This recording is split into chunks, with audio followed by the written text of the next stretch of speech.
If the Tory party's dead, were you part of the group of MPs that killed it?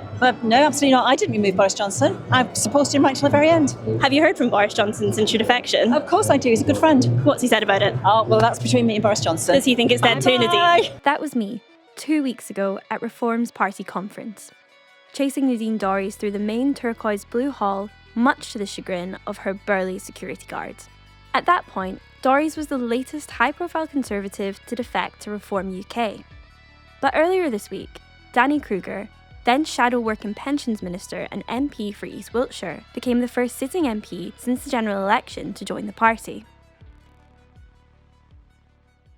This brought the number of Reform MPs back up to 5 after Rupert Lowe lost the party whip days after criticising Nigel Farage, and James McMurdock left the party following allegations that he had received £70,000 in bounce-back business loans during the COVID-19 pandemic, despite his business, quote, being effectively dormant. Danny Krueger said, "When Lee Anderson saw I was joining, he asked which of us is leaving, as it's one in, one out." Here's Krueger in his own words, explaining why he defected. Britain is not broken, but it is badly damaged. And so in this crisis, something's got to give. I hoped after our defeat last year that the Conservative Party would learn the obvious lesson, that the old ways don't work, that centrism is not enough, that real change is needed. But no. We've had a year of stasis and drift and the sham unity that comes from not doing anything bold or difficult or controversial. And the result is in the polls. And those lost voters aren't coming back. And every day more and more people are joining them in deserting the party that has failed. And so this is my tragic conclusion. The Conservative Party is over. Over as a national party. Over as the principal opposition to the left. However, a cynic might say it's because he's afraid of losing his seat. Electoral calculus predicts that Reform has a 64% chance of winning the East Wiltshire constituency. When I visited on Tuesday, I met a few ex-Conservative voters who were pretty happy he defected to Reform. What was your reaction to Danny Krueger defecting to Reform yesterday? I really don't blame him. Conservatives are a non-outfit these days. Danny Kruger's a very clever man. He wants to do something. Somebody needs to do something, because Labour, Conservative, they're all just doing nothing for any of us. Danny Krueger said that the Conservative Party's over. Nadine Dorries said the Conservative Party is dead. Are those analyses that you agree with?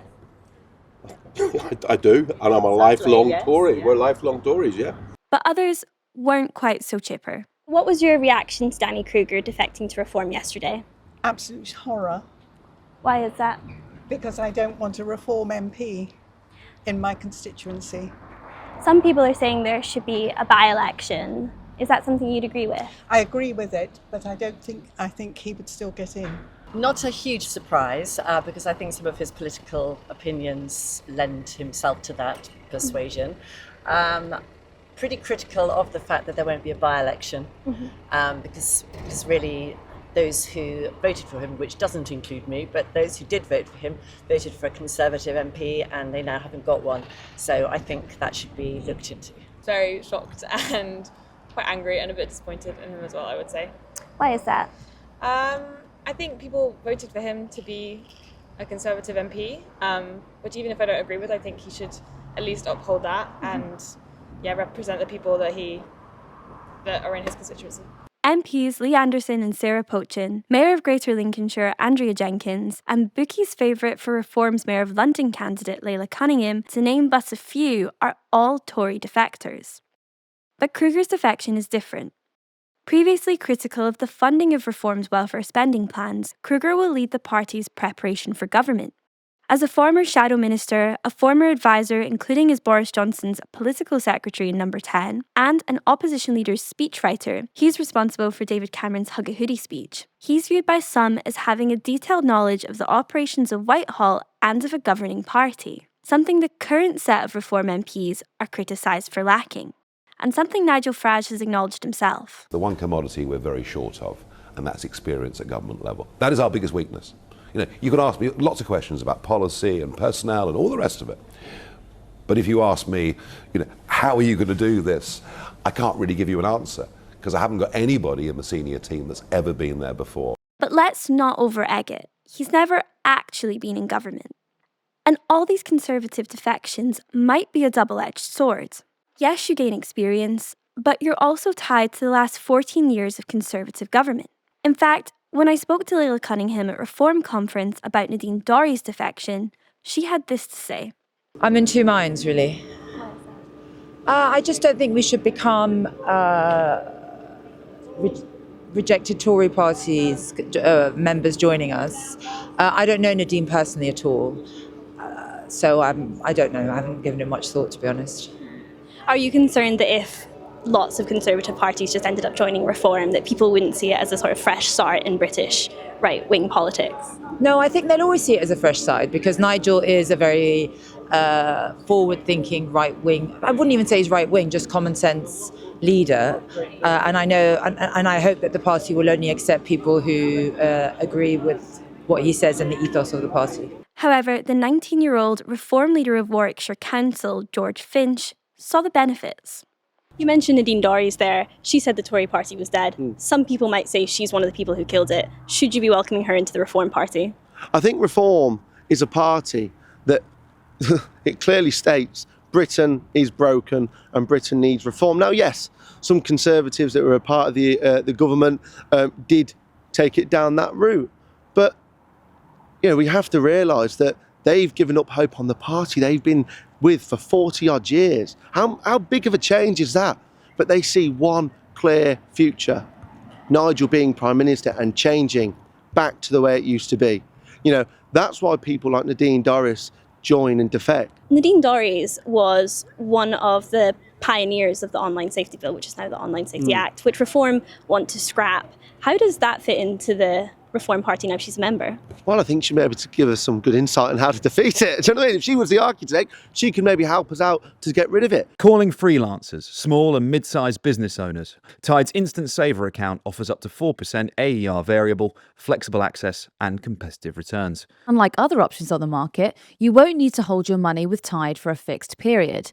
That means you'll have instant access and free withdrawals whenever you need it. You can get started today with just £1, making it easy to start growing your business savings. Want to know what you'll earn? Tide's Clever Calculator gives you a clear picture up front. Our audience will receive £100 cash back when you deposit £5,000 within the first 30 days of opening your Tide Instant Saver account. Use code JOE, that's JOE, JOE. New members receive an annual equivalent rate of up to 4% AER variable, free for 6 months. For the full offer, visit tide.co/Joe. T's and C's apply. But what sort of politics is Kruger bringing to the party? And by extension, which other Tory MPs might find a new home there? Unsurprisingly, Kruger is to the right of the Tory party. He's previously been associated with the National Conservatism Conference, run by radical right American think tank, the Edmund Burke Foundation, appearing alongside people like J.D. Vance, Tucker Carlson, and Viktor Orban. You can watch Ed Campbell at NatCon on our YouTube channel. In his NatCon speech, Kruger, an evangelical whose religion often informs his politics, said the only basis for a safe and successful society was marriage between men and women, that they should stick together for the sake of children, and that this should be recognised and rewarded. This view was echoed by Farage during Monday's press conference. Hello. Mr. Kruger, in the past you've said that marriages between men and women are the only possible basis for a safe and successful society. Is that something you stand by, Nigel? Is that something that you welcome in Reform? I think one thing for certain is children who have two stable parents have a better chance in life, and the most stable relation, well, maybe not my example, but the most stable relationships, the ones that last the longest, tend to be between men and women. I'm not absolutist about this in any way at all. I do just happen to think there's an awful lot of kids in the country not getting the kind of start at home or at school that they deserve. Kruger's more conservative views on abortion and against assisted dying have been controversial. His mother, Bake Off judge Prue Leith, even penned an article in The Spectator in 2022 disagreeing with his position on these issues. But one MP in full agreement is former NatCon associate Miriam Case, who praised Kruger's defecting speech. So, one to keep an eye on? However, the true test of whether Conservative defections have done any damage will be the elections taking place in May for Scottish and Welsh Parliament and for some English councils. I spoke to Conservative defector and the first Reform member of Scottish Parliament, Graham Simpson, who seemed somewhat unsure of what Reform could offer Scotland. Apart from Reform's immigration policies, what are the Reform policies that you see helping the people of Scotland? We're still working on those. It's early days, but I want Reform, and I'll set this out later in a speech, I want Reform to be focusing on public services in Scotland that the Scottish Government is responsible for, so things like health, education, transport, justice, those sort of things, the things that really matter to people. Nigel Farage said he'd do away with the Barnett formula, didn't he? How would that affect the lives of people in Scotland? Yes, it's funny, I've been asked that before. I want the best deal for Scotland. So if that is the Barnett formula, then it's the Barnett formula. You'd have to replace it with, something that still gives Scotland a good deal. Kemi Badenoch said she wasn't going to be distracted by Danny Kruger's defection to Reform. But maybe she should be. Not only has Kruger left after managing the campaign of Robert Jenrick, seen by some as the Conservatives' last hope, his constituency also differs from the two archetypal Reform domains that have emerged. The first would be the deprived, post-industrial town. Think Nigel Farage's constituency of Clacton, where seaside tourism has declined and the work that there is seasonal. The second is the spiritually Essex man territory. While Essex had their council elections postponed until May, nearby Kent saw Reform gain the council, with well over 50% of the vote in some wards. Here, voters are often small business owners, self-styled entrepreneurs who care about low taxes and home ownership. It's South Basildon and East Thurrock, where James McMurdock won his seat. East Wiltshire feels different. It should be solid Conservative territory. When I visited, it reminded me of Kemi Badenoch's constituency of Saffron Walden and Rishi Sunak's of Richmond in Yorkshire. Picturesque high streets with shops like the White Company and restaurants like Rick Stein's populate sparsely located small towns situated in vast swathes of farmland. People drive Range Rovers and wear hunter wellies. You know the sort of place. It's the sort of place that's been a Conservative safe seat since 1924.